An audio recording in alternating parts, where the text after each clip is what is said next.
আসসালামু আলাইকুম। আপনারা দেখতে পাচ্ছেন এটি একটি শসার প্রজেক্ট। এবার আমি প্রথম শুরু করেছি। আলহামদুলিল্লাহ এখন পর্যন্ত গাছের অবস্থা অনেকটাই ভালো আছে। আশা করা যায় যে এখান থেকে আমি কিছুটা প্রফিট পাবো ইনশাআল্লাহ। গাছের গ্রোথ যদি ১ মাস ধরে রাখতে পারি তাহলে আমি অনেক প্রফিট পাবো, এটা আমার বিশ্বাস। যাই হোক, আমি আপনাদের আমার জমির কথা বলি। জমির বয়স মোটামুটি ৫৮ দিনের মতো হবে।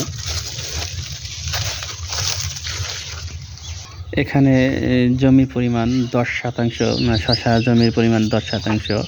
আর উপরে আছে কিছু মরিচ, শসা, করলা, এগুলা মিক্সড আকারে চাষ করছি। এগুলো আমি আপনাদের পরে দেখাবো। অলরেডি শসা হারভেস্ট হচ্ছে।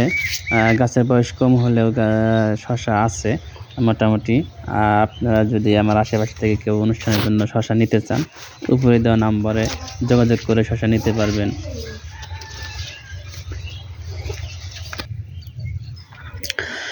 এখন আপনারা যেটি দেখতে পাচ্ছেন সেটা হচ্ছে আমার মরিচের প্রজেক্ট।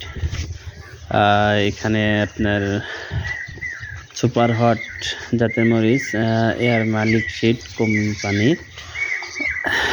এয়ার মালিক সিডের বীজ খুবই উন্নত মানের। আপনারা দেখতে পাচ্ছেন এখান থেকে অনেক মরিচ হারভেস্ট করা হয়েছে।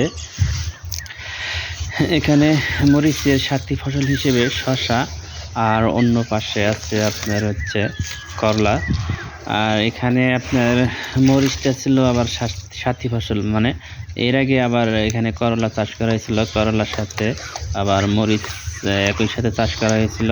এখন করলা শেষ হয়ে গেছে, তার পরবর্তীতে মরিচ গাছ রয়ে গেছে এবং মরিচের ফলন আপনারা দেখতেই পাচ্ছেন কি পরিমাণ ফলন আসছে। আর এখানে সাথী ফসল শসা খুব একটা ভালো হয়নি। এখানে এখন শীতকাল, আর পাশে গাছপালা আছে যে কারণে এখানে সবসময় ছায়া থাকে। ছায়াযুক্ত স্থানে কোনো ফসলই ভালো হয় না, তবে মরিচটা মোটামুটি হয়। এখানে মরিচটা ভালোই হয়েছে। সাথী ফসল হিসেবে যেটা যতটা পাওয়া যায়, এখানে লসের কিছু নেই।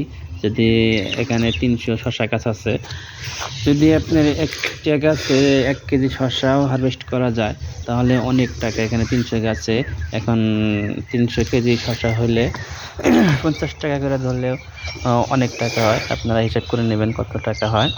আর এখানে পাশে আপনার হচ্ছে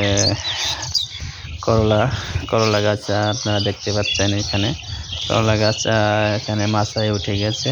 আস্তে আস্তে হয়তো অল্প কিছুদিনের মধ্যেই পুরা মাচা ছায়া যাবে।